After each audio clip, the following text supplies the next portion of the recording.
It's our monthly roundup, and with just this one broadcast, you can catch up on all the key development from April. And for this episode, we have Travis from Akala and juniors from Papermoon, Max from HIC, and Michael from Mandala Chain, and Luca from Polemic. And welcome you guys. And without further ado, I think first of all, I will welcome each of our guests to briefly introduce yourself and your project. How about we kick it off from Travis? Awesome. Yes. And thanks for inviting me over to the roundtable. So my name is Travis. I work as a BD and marketing at Akala Network. Akala Network is a DeFi hub in the Polkadot ecosystem. One of our main products is Liquid Dot, like L Dot, where you can, stake your dot and also have the liquidity to use it in other DeFi applications. We also have a liquidity distribution platform called Euphrates, and a couple other things. There's actually some exciting things that have been launched recently on Akala that I'll be excited to share. But it really is an open network where EVM and Substrate compatible. So whatever project you've done, you can probably launch it on Akala with some ease. Okay, thank you. Next, let's welcome Junis from Papermoon. Hi, hello everyone. Good night, and I'm Julius from Papermoon. I'm Gabriel. So Papermoon is a company providing the DevRel service to different projects. So Papermoon don't have any our own project, but we support some projects like the Polkadot. Also, some projects in the Polkadot ecosystem like Moonbeam, like Tansy. In Papermoon, my major responsibility is to maintain the relationship with developers in the Polkadot dev community. And also, we do a lot of tests for some new features from Polkadot product. And we recently we also take all the documentation for parity. Except that I also join some online and offline events for represent Papermoon. So that's my introduction. Thanks. Yeah, it's a great honor to have you because I think this is the first time that Papermoon joined our broadcast. Yes. Yeah, Thanks very for having us. Yeah. Okay, now let's welcome Max.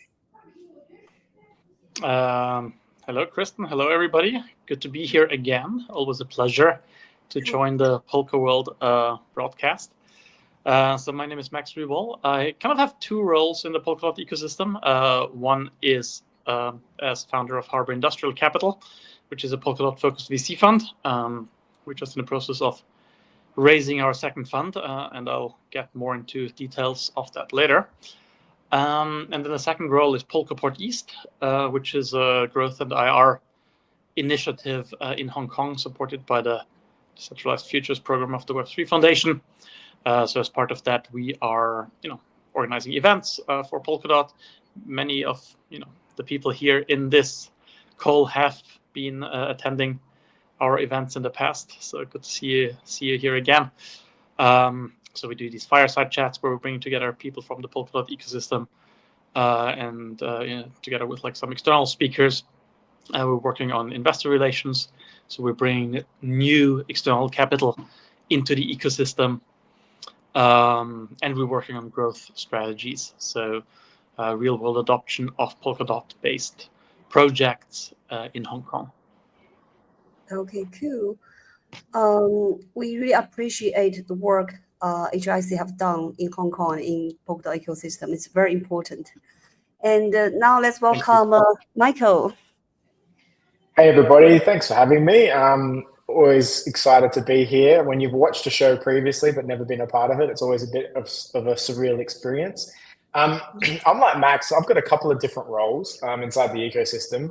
So my company, Republic Labs, we're one of the largest blockchain media companies and research hubs in Indonesia. I'm Australian, but I've lived in Indonesia for the last 7 years.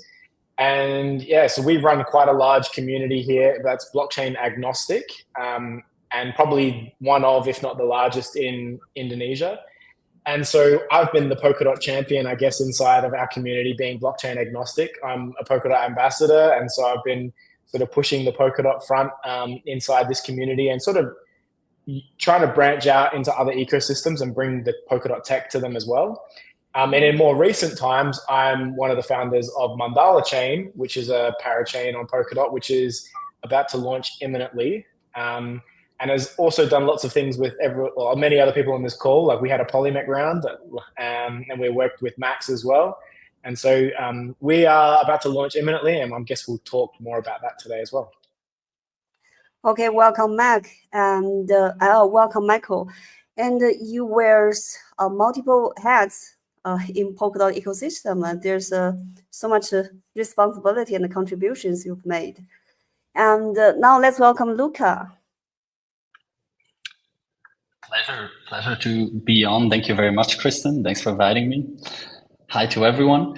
So from my side, to keep it very short and straight to the point, looking very much forward for a discussion today. I'm the co-founder of the Polymech protocol. What we're enabling with Polymech is building fundraising infrastructure. In short, that's enabling Web3 startups to raise funds. And in that one, I think looking very much forward to dive into more details later on. So we're leveraging the Web3 stack, what we call Polkadot in that sense, as a blockchain technology to enable fundraising in a much more efficient manner, and very much looking forward to discuss it in more detail today as well. Thank you very much. Yeah, welcome, Luca. And with Polymech, every retail people could be investors.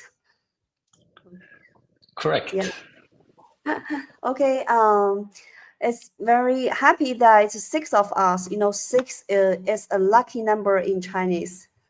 So let's kick it off. Our first section gonna be our April, progress roundup. And for this part, I would like every guest to share, what's the most important milestones or achievement your team made this month. How about we start from Luca this time? Yeah, sure.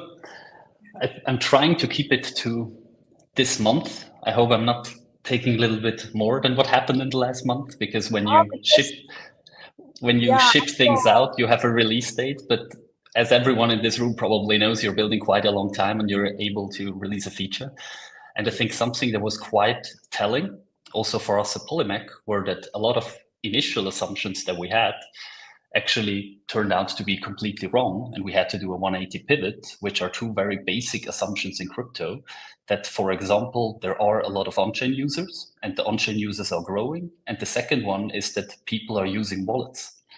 And in our case, these are two of the largest topics we're actually working towards to completely pivot, which means people need to be able to use a blockchain without knowing that they're using blockchain.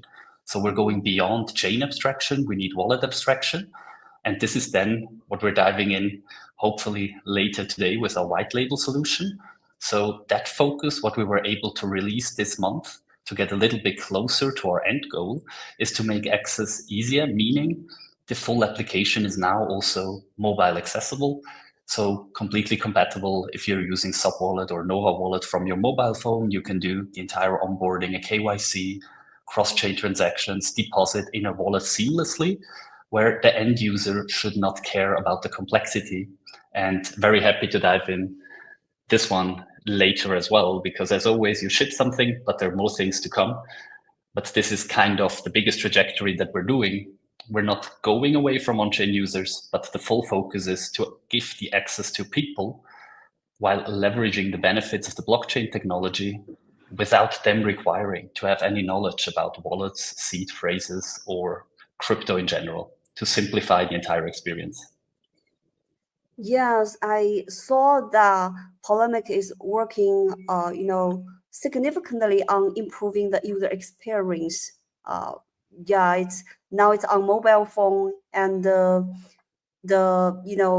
I saw a significant progress on this side. Absolutely. On our end, I mean, now we're just right ahead of deploying asynchronous backing, which enables a different UX experience to have faster block times. That is a minimal UX improvement for the end consumer because he sees that actions can be validated in 6 rather than 12 seconds. Nevertheless, we're also changing everything to the Poppy infrastructure. So big shout out to the Poppy team. That's an incredible work they do, which enables every DeFi application on Polkadot to build incredible front ends and a completely new user experience, actually. And that's also something we're at the moment changing everything to be built completely with Poppy. And over the direct API connections, we can get very, very close to the Web2 experience where an end user is getting much more to using a product rather than requiring technical expertise. And I think this is definitely from our side the end game of getting real adoption from people that want to use a mobile app rather than a DeFi mobile application gateway kind of thing. Cool, it's amazing. Okay, now let's welcome Michael from Manila to share with us the amazing achievement in April. Yeah, so again, exactly like what Luca was saying, something that we've been working on for a long time, but we were able to officially sign the deal and have the press conference during April, was we were able to bring on West Java, which is the largest province of Indonesia, has a population of 50 million people. We were able to launch their substrate chain. And so the way that the Mandala ecosystem works is that we are a parachain on Polkadot, but we will have a series of, government or enterprise permissioned chains, which will connect to the Mandala chain. So kind of like an L2 of Polkadot, I guess. And so we will be the relay chain for them. So the West Java government launched their chain this month. We had the full press conference, and this was a big deal because they are literally, 50 million people. And so they're going to start to onboard a lot of government applications and government services, data storage, security for a whole bunch of government applications all on this chain, which they will control, but people will be able to access it from the Mandala mainnet when it goes live. So this was a huge deal. It was something that we've been working on for nearly 2 years. It's been one of the primary drivers of what we were trying to do. And it's the fact that we were able to have the press conference in West Java. It was very exciting. Yeah, it's really exciting because Manila will bring, the 50 million people from Indonesia on chain. It's a significant, vision for Polkadot ecosystem. And now let's welcome next Max to share the milestones HIC have achieved in April. Yeah, for sure. I mean, I think there are two things I would like to talk about. One is fundraising, and the other is our new board, our new advisory board. Let's start with the fundraising part. So obviously, like as a VC fund, one of the most important things you have to do is indeed fundraising, going out there and spreading the good word about Polkadot. Some of you might remember we tried to get like Polkadot to sponsor like a conference series to go to like some of these big investor conferences and be there as Polkadot, right, and represent Polkadot to traditional investors. That didn't work out because it didn't get approved by the DAO. But we still kind of found another way around it, so to speak, which is that Mario is currently there on an individual basis. So not like as Polkadot and without the sponsorship, but he's like in Singapore this week, meeting investors, in this individual capacity, which is still great. And I just had a call with him, and there's lots of like interest from traditional investors in the Polkadot ecosystem, which I think is exactly what we should be doing here, right? Like going out and spreading the word. And of course, right, with the sponsorship, the whole thing would have been much bigger. We could put up the Polkadot logo. We could have presentations on stage, but now we don't have all of that. But we're still doing our own thing, so to speak, going there in an individual capacity. And all I can say is like the response has been really positive. So this is something I'm actually quite happy about. I guess the other thing that's going on this month, and that's it's a long, but I think it's a very important part here, and that is we're in the process of putting together our HIC advisory board. So for Fund 1, we didn't really have an advisory board in that sense. It was like Mario and myself as the two GPs ultimately making all the decisions. For Fund 2, we decided to go a slightly different route. I guess one of the reasons is that, as you probably know, the Web3 Foundation is going to act as the initial LP of the fund. So we're getting funding from them. And so we generally want to set ourselves up in a slightly more institutionalized way. And one part of that is establishing a new advisory board to HIC, which we, as I said, haven't had in the past. So what does that mean concretely? We're speaking to like a bunch of different people within the Polkadot ecosystem, people who have been around for a long time, who know the ecosystem well, people who kind of have like different points of view in terms of what should be done with Polkadot, into which direction it should be moving. Obviously, we're a VC fund, so kind of the more obvious question that we will have is which kind of projects should be supported, which kind of projects should be funded, which ones should we get into the Polkadot ecosystem. And so, yeah, we're in the process of speaking with a couple of individuals to join in this advisory position. We haven't finalized it yet. I guess in the end, we'll have like either 5 or 7 board members. I kind of want it to be an odd number. So yeah, either 5 or 7. So had some really positive conversations recently. And that's obviously something I'm very happy about, because it also shows that people like what we're doing, right? Bringing more capital into the Polkadot ecosystem and setting it all up in a more institutional way. It's too early for me to announce the names of these new board members, but maybe next time around on the next monthly call here, I may be able to share some more details here. But for the time being, I think suffice to say, we have had a lot of good conversations, and I think everyone will be quite happy about it, because ultimately what it is like a way of aligning HIC more closely to the Polkadot ecosystem with the help of this new board. Yeah, it's great news, and we are very looking forward to it, because I think the role HIC plays is really a complement, from OpenGov and the Web3 Foundation, and it's really important that this role and expansion get expanded. Okay, now let's welcome Jishus from Papermoon. Yeah, I think in April we have a lot of important achievement this month.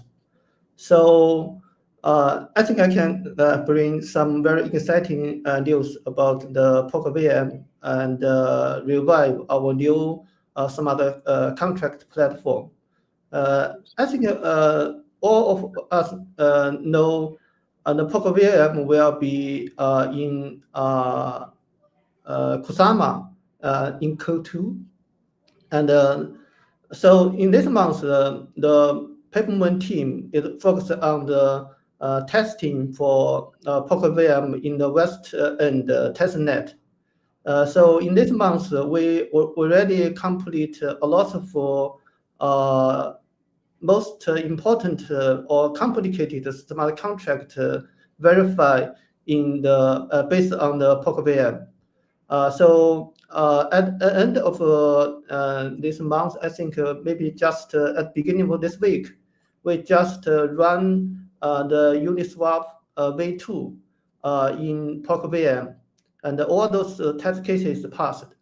So as you know, the Uniswap is the most complicated solidity contract.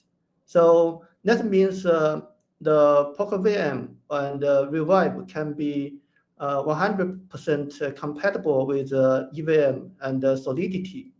So that I think that's a very good news. During this test, we fixed some bugs for Revive and PokerVM. Also submit a lot of PRs to parity. I think we have a very confident we can deliver the PokerVM in Kusama. That's the first achievement. The second one is we also prepare the documentation, for example, how to deploy, how to test the Solidity contract based on the PokerVM. We also create some GitHub repos as a project template. For example, the remix template, the hard hat template. So based on this template, the Solidity developer just need to clone those templates and add some new code. Then they can run and test based on the PokerVM. So I think that's a very good news for those developers. They don't need to learn something new, just use our material to start their journey in Polkadot. Last one, I think, is for our education work. From last month, we delivered our course for Polkadot VM for Solidity developers. Now we have 200 students registered to the course, and now we are prepared for a mini hackathon for those students, so they can really practice something and also win the reward. Now we have about 80 students registered to the mini hackathon. Next month we will do some hackathon judgment and reward for those excellent projects. So yeah, I think that's a lot of exciting news this month. Thanks. Yeah, so it's an online hackathon or it's an offline hackathon? Which city? Online hackathon. Okay, you mentioned that you've this Polkadot virtual machine test. Is there some data, very good data to share? Because there's argued that PVM is 20 to 50 times faster than VM. Is that true? Yes, that's true. But now actually we just focus on some functionality test. For performance test, we didn't start it yet. But maybe later we will try to do this kind of test. Okay, and you also mentioned that the PVM gonna deploy it on Q2. It's on Polkadot or it's on Kusama? On Kusama, I think. As I know, they will be on Kusama in Q2. Okay, and I think Polkadot gonna be soon after Kusama. Yeah, for Polkadot should be in Q3, I think. Okay, cool, amazing, thank you. And now let's welcome Travis from Acala. What's the important milestones happening in Acala? Yeah, no, there's a lot of cool things happening in Akala. I think one of the biggest ones is that we're rounding up the third month of our meme and dApp contest, which is the halfway mark. So we did start a 6-month meme and dApp contest, and at this midway point, we're going to go on a bit of a pause. But what's come from it has been really cool. So basically, what it is, it's inviting anyone to launch a dApp on Akala EVM as we're growing that ecosystem. And we've had a lot of different community members and builders come for that. Or if you're part of a meme community, you can also bring your meme community. There's been a few. So yeah, some of the cool things, like if I could shout out some of the builders, we have a meme coin launcher called Boomerang. That's had a couple meme coins launched on Akala. Polkadot launched on Akala, which is like a fully on-chain transparent lottery that runs, I think it's every 3 days is the cadence, where you can buy a ticket for, I think it's 0.10 dots and the prize pool of 200 dot every 3 days. We have a small predictions market starting to build called Voda. Like there's a bunch of builders that are either already live on mainnet or at the last stages of testnet. So it's cool to see all these applications come on Akala EVM. And then on our side, we're just trying to make the experience better for the builders, but also for the users. We're speaking also with some exchanges to allow them to help allow users to deposit directly to their EVM compatible addresses. So they don't necessarily have to go through wallet binding if they don't want to, but hopefully they do. And so these apps are accessible for Polkadot native users and then some EVM native users as well. So that's fun. That's bringing a lot of excitement and movement in our network. And we are going to, like I mentioned, take a small break for about 2 months to allow the projects to kind of finish building out. And we're going to restart the last leg of the contest near the end of the year. We're also going to change some of the incentives. We're going to incentivize users. We're going to incentivize builders. So that's been really cool.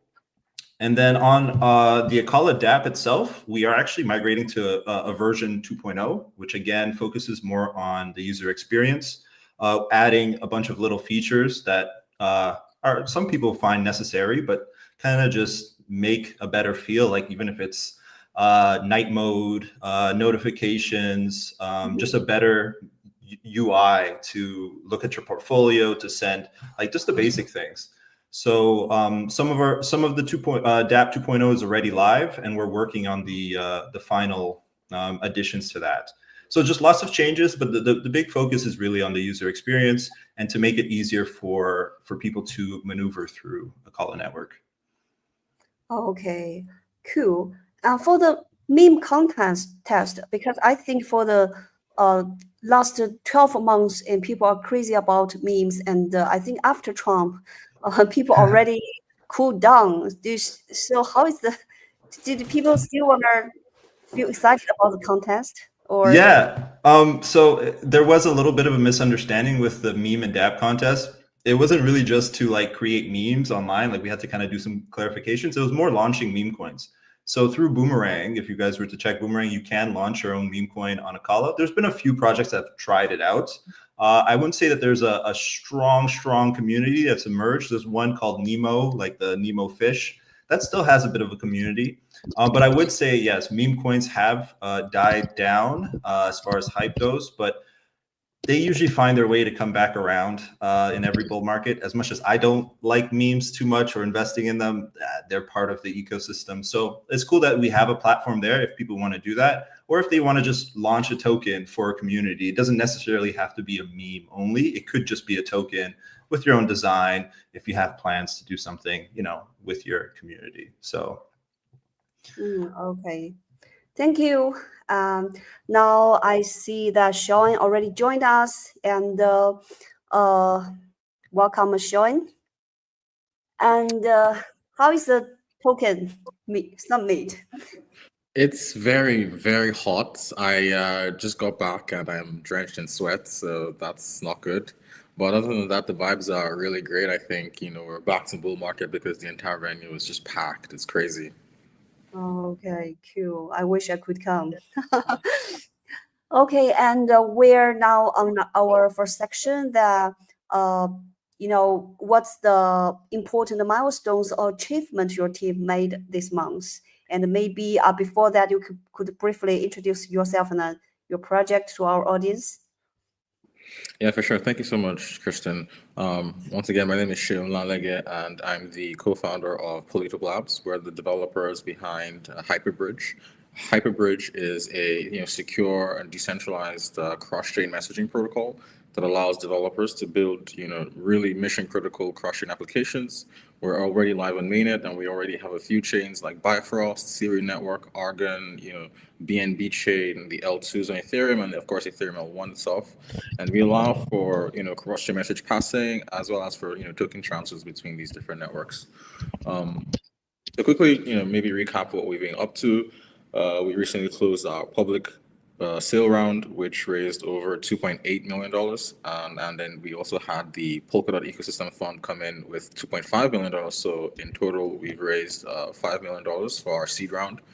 This has been a very exciting journey. As you know, we started building out Hyperbridge almost 2 years ago. And, we're just very, very grateful to the community for the immense trust that they've placed in us, and we hope to, of course, continue to deliver on the most cutting-edge bridging experience. Other milestones that I think is important to share is we are now in the final stages of launching what we call the Intent Gateway. And so this is going to be a first-party application built by Polkadot Labs on Hyperbridge that will allow for just general ERC20 token bridging. So you'll soon be able to bridge things like ETH, wrapped ETH, USDC, USDT, and all sorts of tokens. You'd even be able to perform like cross-chain token swaps using solvers, and we're already working with existing solvers in the space. For instance, we have Sprinter, which is a project by ChainSafe, and they're going to be coming on board and running solvers for us. We also have a few others in the pipeline, and of course, we will keep you guys updated as we go. But that's, I think, one thing that's really exciting for us. Yeah. Okay, cool. And I saw that for the public sale, the people who already did the public sale, they have to finish their KYC as soon as possible, right? Or they will miss their, miss their. Oh, yeah. Yeah, so we set a deadline for, I think, today to complete the KYC information. This is just, natural regulatory requirements. And we've actually KYC'd more than 90% of the funds. I feel like a lot of people who didn't read the fine print were a lot of, smaller investors who are maybe just too excited to get in as soon as possible. But of course, we'll be returning all their funds. This is part of kind of what we said. And unfortunately, they might have to get the token when it goes live on exchanges. But that's just the only issue for them. Okay, cool. Thank you. And now let's move on to some questions from the community that directed at each of the projects. And firstly is to Mandala. With over 15 million people in Indonesia, it's a beautiful and vibrant country. And what's the motivation behind the growing Web3 adoption in Indonesia? Michael. So yeah, Indonesia actually has 280 million people. 280. So it's a little bit more. I think the main reason why growth is so significant here is because it's a very mobile phone based society. And so like just in our platform, we even noticed in just from Q1 of 2025 versus Q4 of 2024, we had like a 50% increase in traction and attention of people who came and participated on our platform. And so because it's a very mobile phone heavy society and also very like token friendly society. And so not necessarily like crypto projects, but something that's very big here is where you'll go to a particular company and you'll buy credits from that company and you'll get like points in like a closed loop ecosystem, and then you'll pay for services with those points. And that could be for like delivering food or your mobile phone credit or your like internet provider. They all deal within like a points system in a closed loop environment. And so like this is very similar to like crypto tokenomics. And the only difference is that it's not decentralized, it's like fully centralized. And so it's not a far stretch when people first learn about blockchain and they learn about tokens, because they've already been dealing with tokens. They even call them tokens. inside service providers for different companies. And so we do feel like that we can enter that market and people will already feel like they know what's going on. And yeah, just really excited to be able to roll out the product. Okay, cool. And I'm curious about, in China, government very supportive to blockchain technology. I think 5 years ago. Now it's just a normal level in mainland China. But how does Indonesia government, sponsor the blockchain? Why they sponsor it? How they sponsor it? The blockchain project. Yeah, so it's not like free reign, like El Salvador style, like mainstream adoption. Blockchain, they've been very friendly towards, the same as I guess what you're explaining in China, where they love the idea of the technology. And the government had been hacked like a countless amount of times, including the immigration department got hacked not that long ago. And so the idea of data protection and data security, they're very, very excited about. They've been slower to allow crypto to be made for payments because they definitely want to protect their local currency. And so it still is forbidden to make payments in crypto. But they were very clear like a long time ago about crypto tokens not being securities. And they listed like almost 500 tokens straight away, like a couple of years ago, that were deemed to be not securities. So it's pretty much like the top 500 tokens on CoinMarketCap. So they've been accommodating to the tech. They've been understanding that these are not securities, that you can just, they're tradable assets. But I guess payments has been the one thing. Payments for goods and services is the one thing that is still sort of like the block. But generally, like very excited for the technology. And I think with many other emerging markets, they're looking to be innovators and looking to look for new ways that they can adapt and grow their economy. And maybe some of the more legacy countries that are already quite established and quite affluent are probably more slow to adopt new technology. But Indonesia's been very forward thinking in this regard. Okay, good to hear. And, as Indonesia has the fourth largest population in the world, and, how can Mandala effectively onboard this part of population into Web3? And what are your biggest challenges and opportunities? Yeah, so this has been both the most exciting and the most daunting part of our project, because when we came together, the reason why we launched Mandala is because we actually were asked by government departments to build them applications. And we didn't want to just build some centralized like bastardization of the technology. We wanted to actually create something that was still decentralized, which is why we thought we would copy the Polkadot parachain and relay chain model, where you could have semi-centralized or centralized chains that could connect to a decentralized network, which was then secured by Polkadot. And so we did sort of copy the Polkadot ecosystem when we were thinking about all of these different government entities are going to want their own blockchain. And so we did really foresee that Polkadot was the perfect space to be able to build something like that, that was still honoring the ethos of Web3. And secondary, we wanted to be part of an ecosystem. We didn't want to just become like a standalone L1 and try and launch this really ambitious project by ourselves. But we want to come and talk to all the other projects inside the ecosystem and share this market with them and give them exposure to it. Because there's no point us building like a bridge when there's like the most fantastic bridge in all of Web3 coming out, Hyperbridge. There's no point us building like fundraising platforms when Luca and the team at Polymech have already built that. We've already got incredible dexes like Akala, like Hydration, like a Moonbeam. So we've already got, Stellar Swap on Moonbeam. Like we've already got all of these great things that have already been instituted. And so we wanted to be able to provide an environment where all of the existing teams inside Polkadot could come and feast upon the new market that we can try and unlock. And that's why being part of an ecosystem like Polkadot was so essential for us, because we can't do it alone. Like we do need help of the broader ecosystem.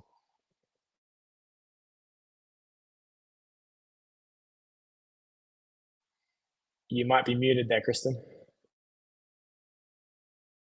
Okay, sorry.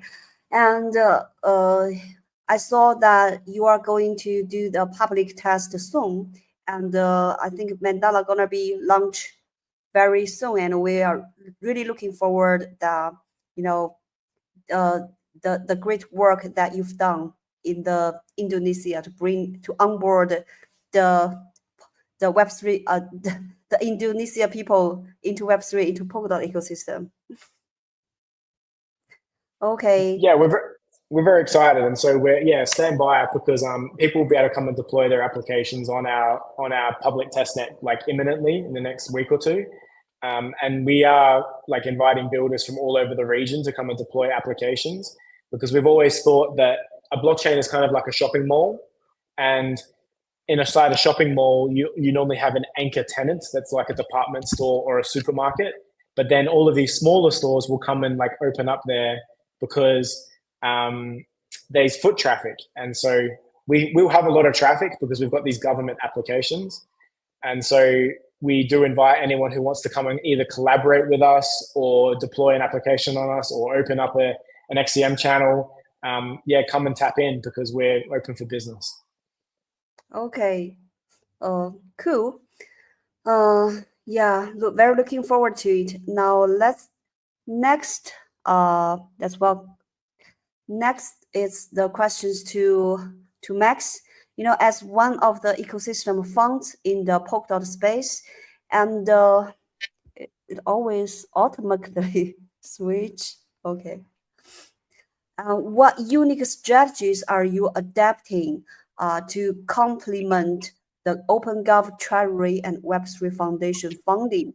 And what distinct role does HIC play in the ecosystem?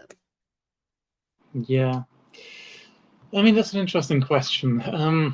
I think the way to think about this is mainly the difference between grants and investment, right?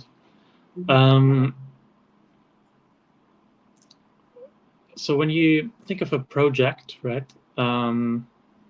maybe Mandala Chain or any of the other guys here can relate to what I'm saying here, is when you start a project, right, you're going through like multiple different stages, and usually like at the very beginning, it's great to get right, and the Web3 Foundation has been great at providing grants, directly, technically grants, for example. And then there is, of course, OpenGov, right, which, lots of projects are going to, and they apply for what essentially is a grant, right? They want money from the treasury, which usually doesn't get returned, which is kind of the whole point of it, right? And so I had like a conversation recently with a project. They were saying, well, we're building on Polkadot, right? We obviously, need some money to extend our runway. We have to pay employees, pay, for rent, for electricity, for our computer services, right?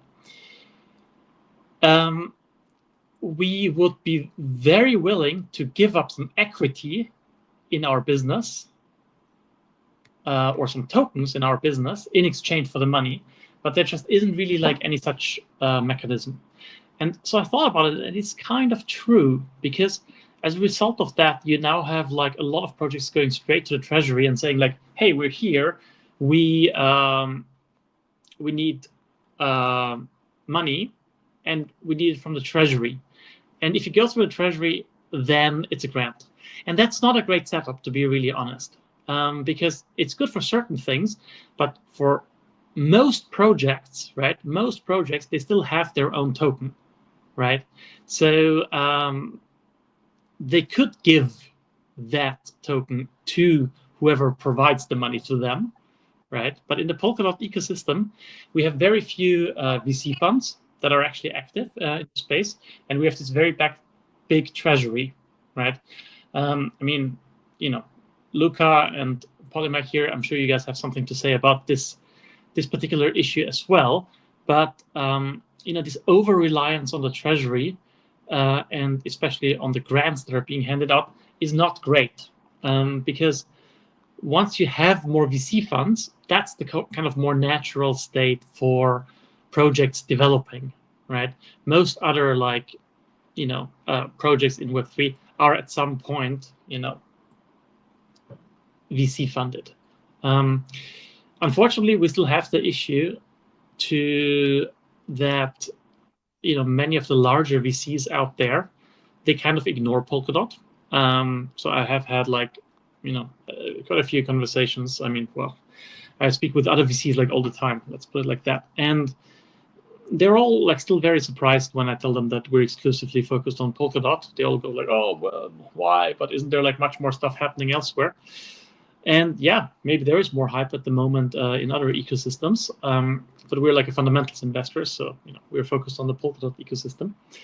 But I'm still thinking that for the time being, we still need some internal money to fill the gap, right? Because it's still too difficult at a large scale to get like big ticket outside capital allocators into deploying in Polkadot, right? They want to see like more growth numbers, they want to see more users, more liquidity. In between, like bootstrapping the entire Polkadot ecosystem, we're still relying on a lot of like Polkadot internal funding. And that kind of brings me to the point, what is the role that we are filling, right? So there are essentially, if you're honest, kind of two funds that are, dedicated to Polkadot ecosystem. One is Sidetail, right? Although, arguably they're very much focused on Mythically at the moment, at the Mythically ecosystem, but that's a different story. And there is us, right? And we're focused 100% on the Polkadot ecosystem. So both of us are still relatively small, right, compared to other like ecosystem funds. I mean, Aptos, for example, has like a $200 million ecosystem fund, right?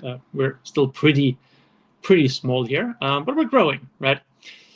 And kind of the one thing that I've been thinking about here a lot now is the treasury at the moment is, the Polkadot treasury is very large, right? It has a lot of money.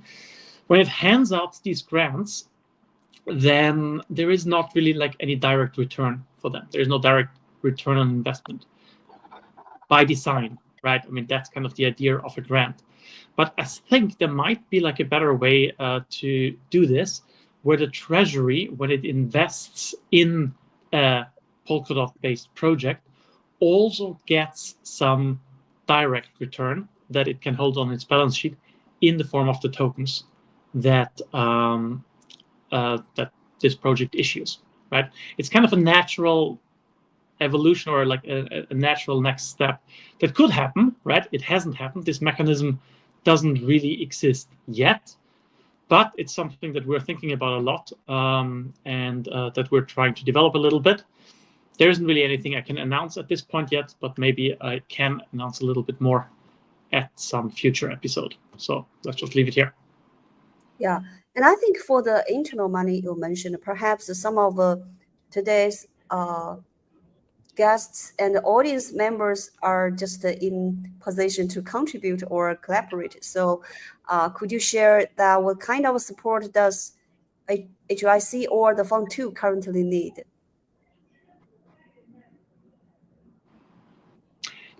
Sorry, I didn't quite get this question. Can you repeat it? Yeah.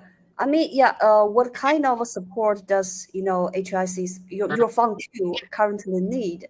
Because you mentioned the internal money, and perhaps some of today's guests and audience members are in the position to contribute or collaborate. Yeah, I mean, maybe you can throw it over to Luca, because I mean, in many ways, we are saying things here, right? I think we're all trying to get like projects funded in the Polkadot space. Let me maybe answer it a slightly different direction. So, what is really missing at the moment in Polkadot? In my opinion, it's more apps, right? And, because we're moving into this hub area, like Polkadot Hub, Polkadot Hub is going to be super easy to launch an app, but it's still very hard to get that app funded, right? And only if we have like, 10, 100, 1,000 new apps, right? Then, one of them is going to be like the killer app that we're all looking for, right? That is kind of elevate like the entire Polkadot ecosystem to the next level. So yes, I think we need more apps. I think Hub is kind of the space where this is going to happen, but we need to get them funded, right? And I don't think we should rely on grants only, because grants are not like a good mechanism. Grants kind of lack accountability, right? You're getting money, right? And it's great for early stage, but for like a later stage, for a growth stage, like grants are actually a horrible way to finance the growth of a project. Again, we can put it over to Luca, because like Polymac is to a certain extent filling this gap, getting investments into like two projects. We're also trying to do our share, and mainly we're trying to grow, right? Because at the moment we're still a small fund. We want to be a much bigger fund and be able to support the ecosystem, and especially the apps building in the ecosystem more actively. Okay, and thank you. And I think you mentioned Luca, and now it's time for Polemic. Polemic is officially live on mobile, and in which countries is it currently available for use, and what are your expansion plans for the next future? So available for use, we're currently globally. So all the countries that are not globally on a sanction list can access the mobile application, and not only mobile, also over the desktop application, of course. So now we have full global access for everyone that has an internet connection. Regarding the expansion plans, that one is a very, very important topic. So we basically see two routes. One is who can we custom? Max also talked about it with PVM coming on Asset Hub. The ecosystem of the Polkadot ecosystem actually becomes much larger. And that enables us, as of now, we're also Ethereum compatible, EVM compatible, means we can enable Ethereum-based projects. So all the L2s we're familiar with, we can enable them to do funding rounds over Polymac while launching their mainnet token on the Ethereum chain. Now, the most important part to offer Ethereum-based project funding rounds is that you need to accustom the end user. The end user is, let's assume, only having a MetaMask or a Rabbi wallet, and we don't want to force, and we don't want them to be required to use a Polkadot account. So what we enabled, and it will be live very, very soon, is that we have a full way that the MetaMask user or a Rabbi wallet user that is fully native Ethereum user, for example, can participate in an Ethereum native project without requiring a Polkadot account. So they can participate with ease, and they get the mainnet tokens of the project at launch in their Ethereum account. And that's a very interesting expansion of deals that we can offer. And of course, that we can also offer it to ETH native users. The second major part is what I touched before, is for us, the real expansion is getting to investors that don't know or don't want to use a wallet in the first place. And this is our white label solution. As we've built everything on chain, which I'm pretty sure everyone in this call is very well aware what that means and the time you have to spend to do everything in regulatory compliance. And there are extreme benefits to it. And on our side, the extreme benefit to it is that we have a decentralized tech stack, meaning we can use our protocol as software as a service. What that means is that a financial intermediary, for example, like it could be an asset manager, it could be a broker, it could be an exchange, can use the Polymac protocol to do all the settlements of their end clients. And this is where we see the adoption going. An end client, all of us, when we log into an exchange, when we log into our bank account, most likely it's not the best UI we've ever seen. But we still use our bank, and we're not switching it every 3 months because we're kind of happy with the service that we get out of it. And as we have all the data on chain, we can simply pull the read data via APIs to accustom them a new widget where they can invest. So an end user can then invest a certain amount of US dollars, of Swiss francs, of euros. And in the background, it gets converted to a stable coin. It triggers an on-chain transaction, and it gets connected to the KYC of that bank or financial intermediary. And this is the real power, how we can scale with the white label solution. So deal flow gets shared, and all the end clients of a financial intermediary can actually see a deal, participate as they use their bank or financial intermediary as they do today. And the entire blockchain stack is not visible for them, while still giving all the DeFi users access towards it. And then maybe the last thing is for me, a very, very important point for the Polkadot ecosystem. I think or at least a lot of us have come to that ecosystem because we're the opposite of chain boxes, I would dare to say. And a big thing that we're rolling out in the next 3 weeks is we're going to a token-centric model rather than a chain-centric model as Polkadot is as of now. That means an end user does not need to know where he has the USDT. He doesn't need to understand if his USDT are on Mandala, if they're on Hydration, if they're on Asset Hub. They don't need to know that. So what we're doing is the end user chooses a token. If the end user uses USDT, independent where he has the USDT, maybe he has some USDT on Asset Hub on that account, some of them on Hydration, some of them on Hyperbridge.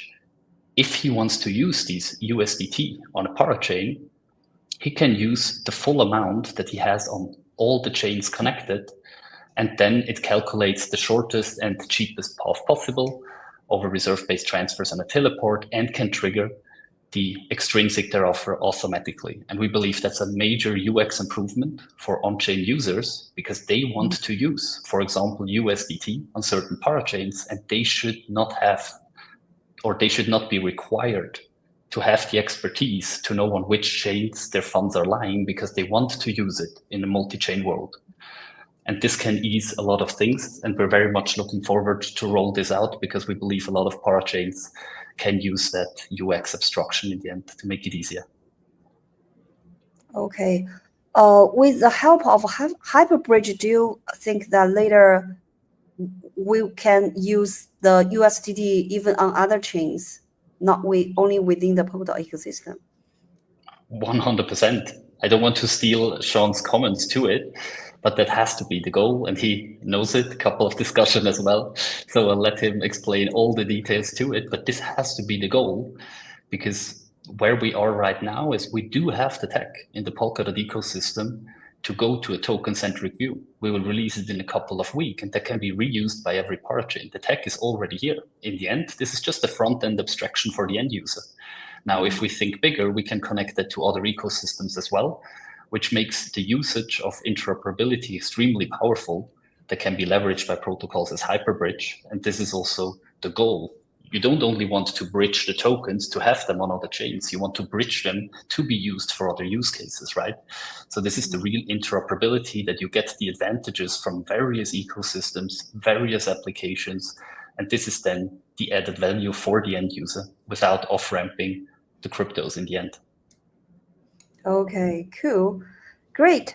Now let's move on to Hyperbridge. Thank you, Luca. Okay. Maybe you can repeat the question. What? Pardon? Oh, I said maybe you can repeat the question.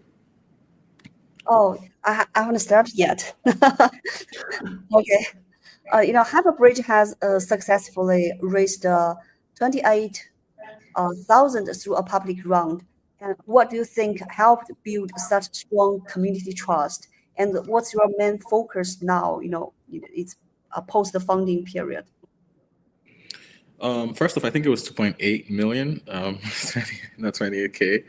But I think, our general idea or plan was that we were going to launch Hyperbridge. We were going to launch a real live product, and we're going to then do a public sale. And we would give the community the ability to review everything that we've done. Our code would be open source. They'd be able to try out the applications themselves, and of course, then imagine ways in which this infrastructure could be used. And throughout the whole building period, we were very, very public about it, right? We built in public. We published our research. I was going to different conferences and presenting the work that we were doing. And I think that this is really how you build community and how you build especially community trust is just simply by building in public. I was super active on Twitter, super active in the crypto spaces. I made a joke on Twitter that we basically shit posted our way into getting funded, which is not very far from the truth, honestly. So I think this is essentially, how we were so successful at our public sale is that we just presented all our cards to the community and we didn't really hide anything or try to obfuscate anything. And, like I said, we're very grateful for the community's trust as well. What's our plan? Our roadmap is essentially public as well. It's on our website. Our goal right now is to expand the number of chains we support. So looking at non-EVM chains like Aptos, for instance, looking at even newer chains that are coming up, for instance, DarkFi, which is going to be a privacy-focused L1. It's being built by this Bitcoin OG dev, and yeah, we of course also want to launch our own applications as well, because at the moment, Hyperbridge is mostly a developer product, right? Developers and developer teams are using the infrastructure for their own applications, but we also want to have our own application, which is the Intent protocol, that will allow you to sort of experience the security and the decentralization of Hyperbridge. And that's basically it. More chains, more tokens, more apps. This has always been our goal. Talking to other developer teams as well, ways in which we can fit our infrastructure into their products, especially DeFi applications, especially DEXs as well, as a way for them to be able to onboard users from any chain. You can imagine maybe you go to Uniswap or you go to 1inch, and then you can just bridge directly on that page and bring your assets wherever you need to. This is what I think is chain abstraction, right? People don't want to have to care what network your application is deployed on. They just want the ability to be able to take their assets wherever they are and bring them to your application and use them on your application and just be done with it, right? So I think, enabling that kind of user experience is going to really, really define the success of Hyperbridge.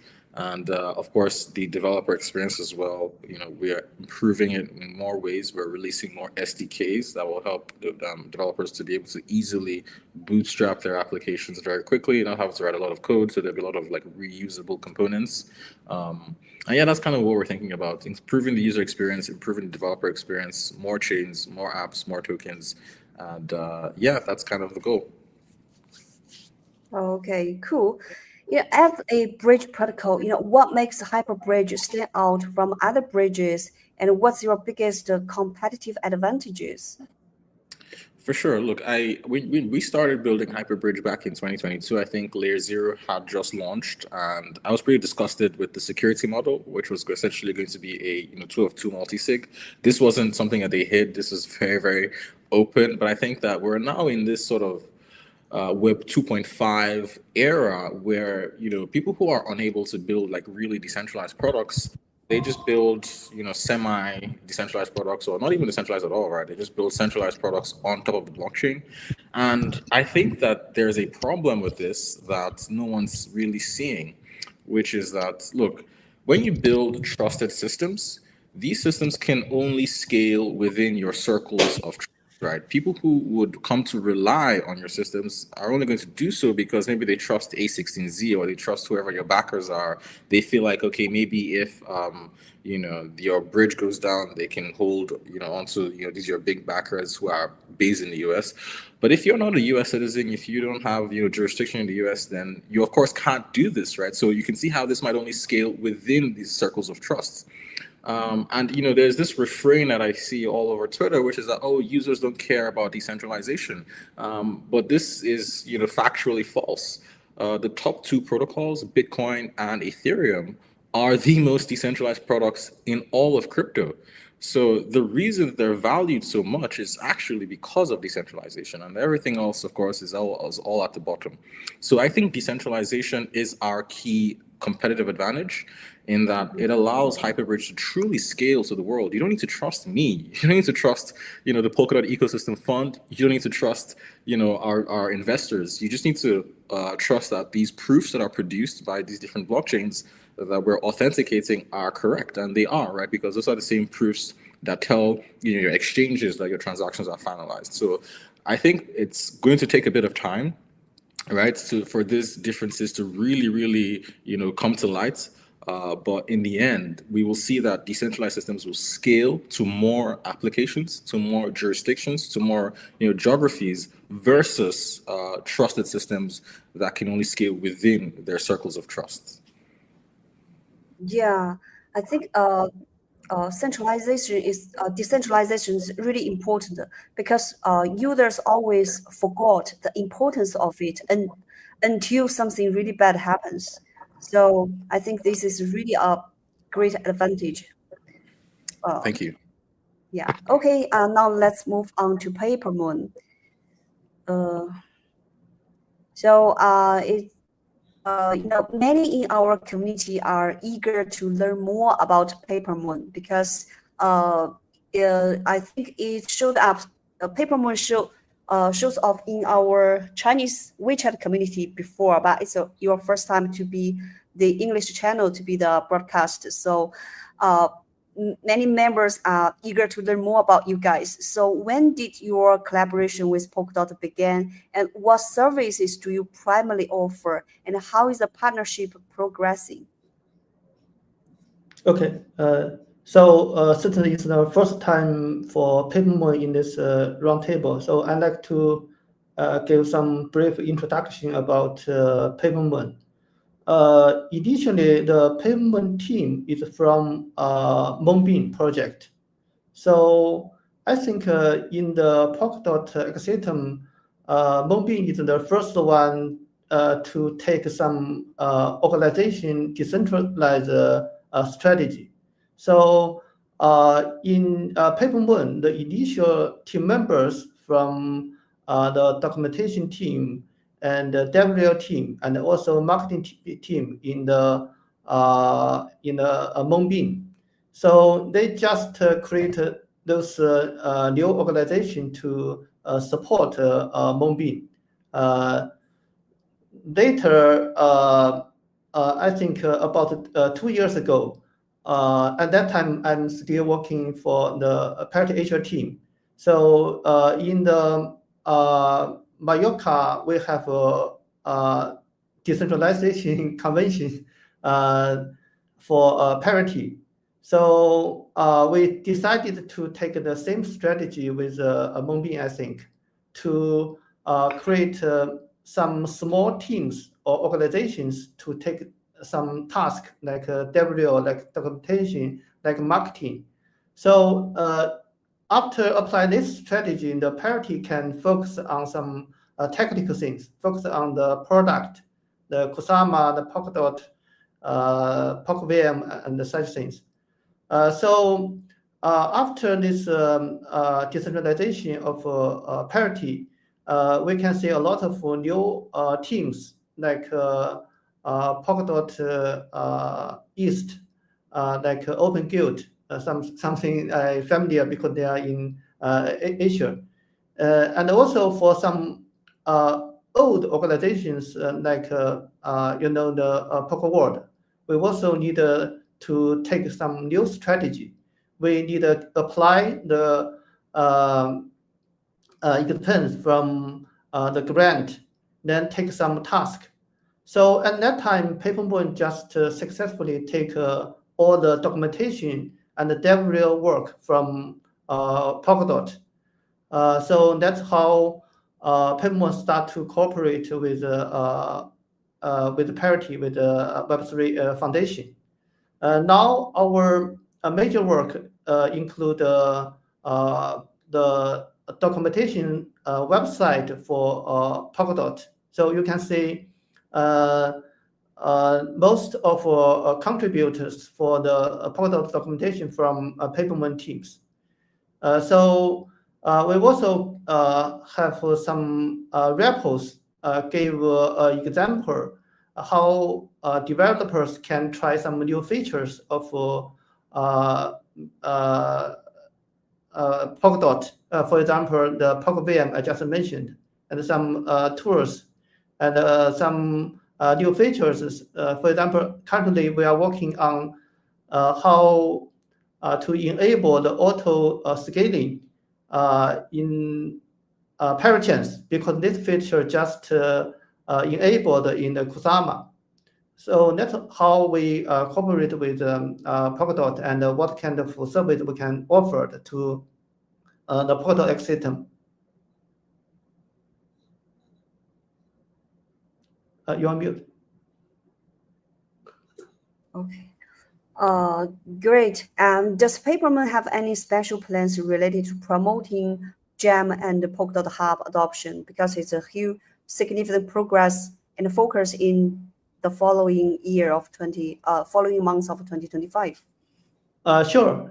And we have some plan to promoting the Gem because that's the most important thing for Polkadot 2.0. But now I think because we have just limited resource, so now we just focus on the PolkVM and Polkadot Hub, because this is the first feature delivered in this year, maybe in Q2, as I know.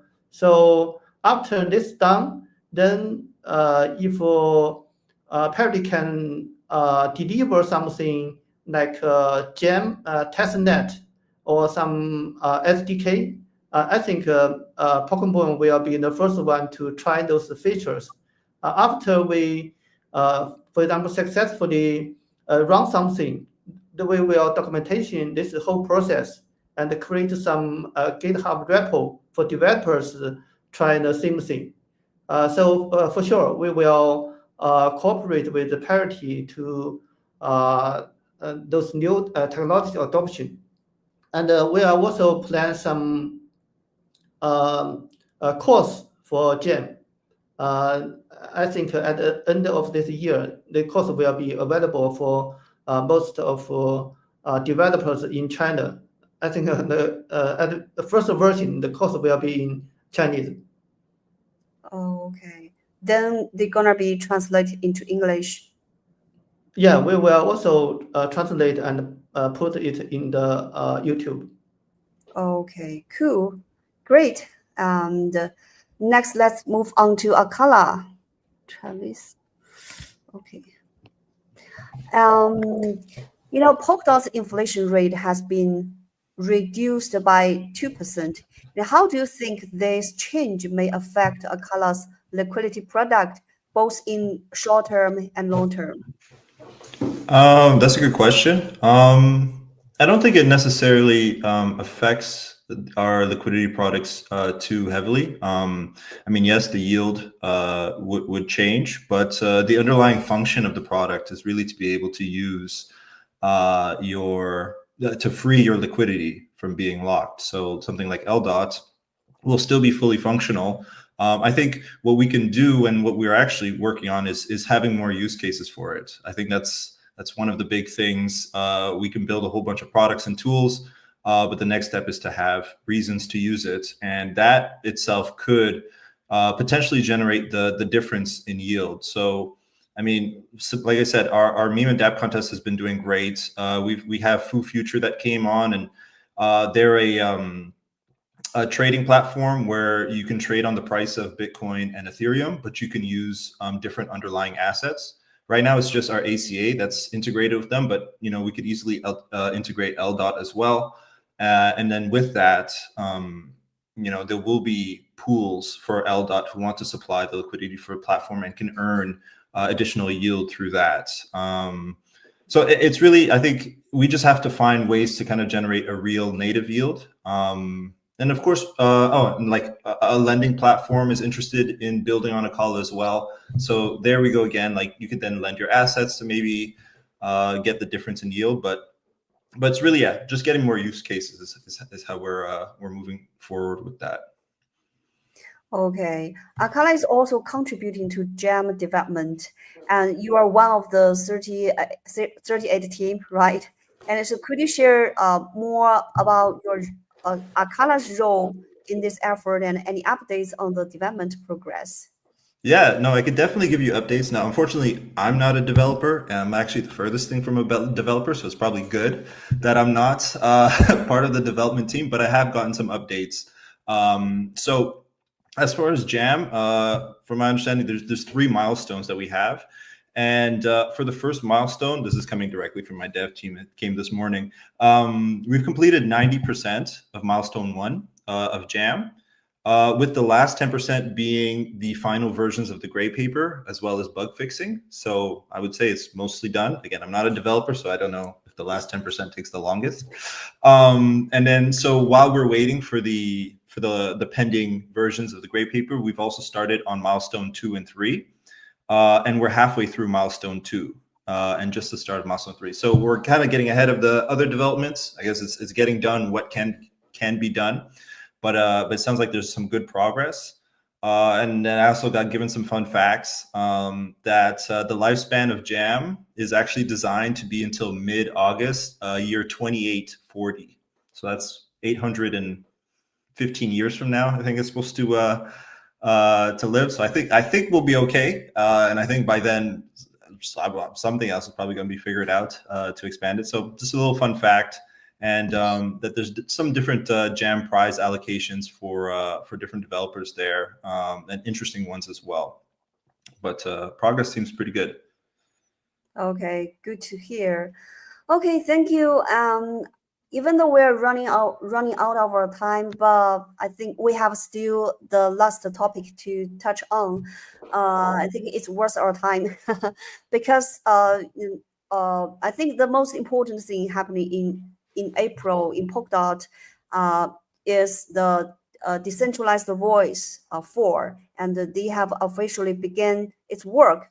But there's argue and drama happening in this process, and the most thing we're gonna talk about is the common public good or common good, because Gavin mentioned that the purpose of OpenGov is to funding the non-profit project, but there are also projects they are not they cannot get fundings from other resources anymore, and they need the funding from the treasurer, and they don't have the ability to get sustainable profit or something. So it makes us to wonder, and what is common good, and what is the best thing for public good for the ecosystem. So we're gonna last topic we want to touch on is what criteria must a project meet to be considered as a common good in Polkadot ecosystem. And also you can also express your opinions on what kind of proposals should the ecosystem prioritize to bring the most meaningful and a positive impact. Yeah, I think this is a hard topic for me, but I really wanna hear your opinions on this. So how about we start from Shawn first? Yeah, totally. After reflecting on our recent successful OpenGov proposal, I'm inclined to believe that if you want your proposal to pass, then there has to be clear benefits to dot holders and the Polkadot network. And for instance, our proposal was about expanding the accessibility for the dot token, of course, through Hyperbridge, but to other networks. And you can see how there's clear benefits here. If more people are able to access DOT and are able to bridge back that DOT to come and play with its ecosystem, whether it's on Akala, whether it's on Hydration, whether it's on Mandala as well, right? Whether they want to access staking rewards, whether they want to liquid stake on Bifrost. This proposal, as you can see, has clear benefits to the Polkadot network. If it's the case where you want to ask the Treasury for funds to maybe develop something, as you can already see, the Treasury is at that point taking a risk on this grant, right? They're taking risk, and it's not even clear what the payouts might be. So I think my advice to people who are looking for Treasury funding, maybe build out whatever it is you want to build out first, and then you can then use the Treasury as a way to bootstrap that initial use cases for your protocol, right? I see, for instance, we have Bifrost, and they go to the Treasury, every once in a while for a loan to keep the liquidity for VDOT going, or Hydration does this as well. And their proposals are very, very successful, right? So maybe we just need to change the narrative from, okay, what can I get from the Treasury, to, okay, what can I give back to the ecosystem, and what can I give back to dot holders? And that's kind of how I think of things in terms of, the common good, like you said, proposals. And at the same time, I think if whatever it is you're building, If you need funding, then maybe it's best to seek alternative methods for funding, whether that's Web3 Foundation grants, whether that's maybe potentially fundraising on Polymech, what have you. And once you have something that's built, so that it's no longer a risk to the treasury and a risk to dot holders, I think you can find that your proposal will pass pretty much easily. What if a proposal or project cannot make profit in long term? Do you think it worth to funding? Sorry, say again? I mean, what if there's a project or a proposal and they cannot make profit in long term? In that case, do you think it's still worth us to funding? I don't actually think, profitability, in terms of monetary terms is the key metric here. I think the key metric here is what concrete benefits can this provide today to the ecosystem, to the Polkadot builders, to the Polkadot DAO, or to the Polkadot holders, right? So maybe a good example of this is, for instance, the Papi proposal, which is, it's a key pain point in the ecosystem, right? Polkadot.js is maybe not very maintained and not very user-friendly, and probably was designed for a completely different time. This has clear benefits to ecosystem stakeholders, right? And of course, Papi is never going to be a profitable or revenue-generating project, but it still has clear benefits, right? So I don't think that profitability, like I said, in monetary terms, it should be a priority or a metric. I just think you need to be able to articulate and outline how exactly this benefits people today and not in the future, because I noticed that, especially treasury voters are very, very risk averse, which they have the right to be. They're not investors, right? They're not in the market of taking risks and looking for potential upside. They're just looking for how to grow the protocol today. Yes. Okay. Cool. So what kind of a proposal do you think gonna be priority for Polkadot ecosystem? I think proposals that seek to potentially grow the user base of the Polkadot ecosystem, that potentially seeks to grow the application base as well, because that's also something that's very much lacking. I think, if you're setting up things like hackathons, if you're setting up things like events to onboard developers, I mean, these kinds of proposals don't really have issues passing. I think the proposals that I see a lot that don't pass are people that want to build something with treasury funding. I think that this is not the best place to get that kind of funding. Cool. Thank you for your insightful sharing. Okay, now let's welcome Michael. And what's your take on this? Yeah, I mean, this is obviously, everyone has a lot of different opinions about this, but for me, this is very easy. Does it bring value or utility or users to the DOT token?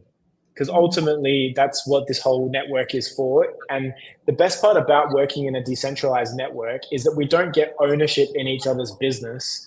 Like, I don't get to own part of PokerWorld because I come on the podcast today, and you don't own part of my business because I'm part of the podcast. But we both do things that help the Polkadot ecosystem in our separate businesses and in our separate projects, because we're both working for the same cause, and that is to bring more utility, more awareness, more users to the DOT token. And the DOT token is like the blood that keeps our whole ecosystem alive. And so, anything that does bring more use case to the DOT token and more users to the DOT token. And I think what Sean said is perfectly accurate, that if you're just trying to use treasury funds to bootstrap your idea, probably not is the best place for OpenGov. But if you've got a proven track record of bringing value to the ecosystem, again, through hackathon, meetup, a piece of software that's needed, or a new BD opportunity, absolutely, then that's something that I think that we should be funding. And I think probably sometimes we're too strict as well in being skeptical on those ideas, because we've had so many things in the past that maybe weren't the best idea. But understanding there's speculating and then there's supporting. And I don't think the treasury is for speculating, but it's there to support. And it's there to support great teams, whether they're profit-based or not, that are going to do something that will drive value to the DOT token or users to the DOT token. Yeah, but the value or the value is hard to define. because some people will say, oh, this proposal gonna bring value in the future, or it will bring values when it gets functional. So yeah, I think it's utility. So if the dot token, if you bring utility or users, then that's a win. That's the difference between speculating and not speculating. And that's why I think it would be beneficial probably for people to potentially build something first before then letting the Polkadot treasury take the risk. Like if you take the risk first and say, I want to do this because I think this is essential, and you can build something and then show it to the community, hey, this works, like I've got this much traction, please support me so I can keep going. Then there's less risk for the treasury right there because you took the risk. Yes, true. Okay, thank you. Let's welcome juniors. How about your opinion? What's your perspective on this? Okay, so I think it's very hard for everyone to agree some kind of criteria. But personally, I think as a technical person, I have two criteria. The first one is if the project or proposal is really helpful for the massive adoption of Web3 technology, because that's really something like a common good. For example, in Parity, we build a lot of platform like a substrate, like some basic library. And this is not just used by Parity or project in the Polkadot ecosystem, also used a lot by other projects. For example, the Polkadot use the substrate to build their chain. The Avail use the substrate to build their chain. So I think that's broader contribution or good for the whole industry. The second one is back to the Polkadot. I think we really need to support more technical proposal or projects, because as I know many developers, they choose to build something in Polkadot because they recognize our technical advantage. Because in general, our platform or stack is not very easy, but we really need some useful tools that make it easier for the developer to start build in Polkadot system. So that's my opinion for this topic. Okay, sure. It's a solid opinion because you are a developer. You have the solid experience for this aspect. But people also say that we are already in advance on technical side, and we should pass on more, or we should do more good marketing. Opinions always varies. Okay. Yeah. Yeah. Do you have Yeah, something to I add? also agree with this opinion, because in the short term, we also can attract more developers and projects by some promotion or marketing. That's also important. So yeah, I agree with this. Yeah, we should work on two legs instead of Yes. one. Okay, yeah. Last but not least, Travis. Yeah, I think a lot of the points were covered in these with the last three guys. But if I'm to add, I really think one of the factors for common good is its accessibility to everybody, and its core function. Like, how is it helping the general ecosystem? How is it growing the treasury? How is it onboarding users? I think that the hardest part is for it to be measurable impact. Like I wasn't here in the early days of Akala, but I do know that our dev team does create a lot of things for the common good. Like if we think Chopsticks, for example, I know a lot of people use Chopsticks, a lot of developers, and so that was something that was created to help everybody in the ecosystem. That could have easily been just, kept janky for ourselves, but it's something that can help everybody. So that I see things like that as a common good. I think the only problem, or I think one of the solutions would be potentially to build it out and then kind of ask for retroactive support. Though I know that that's also can get pretty political as well, because they're like, well, it's already out there. How do you determine, like, should we really pay you this much? Like, there's a whole bunch, but I think the main factor is just the usability and the ability for it to have meaningful, measurable impact.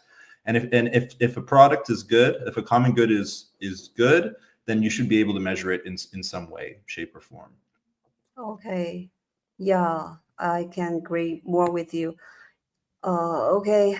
I think for the criteria, it's easy to say, but it's hard to make decisions. And when you really reviewing a proposal and we make decisions, it's really hard to say that, oh, we are according to the right criteria, because it's a whole team behind this proposal, and your decision is gonna affect a lot. So it's a really hard decision to make. But I've learned a lot from your opinions from you guys. Thank you so much.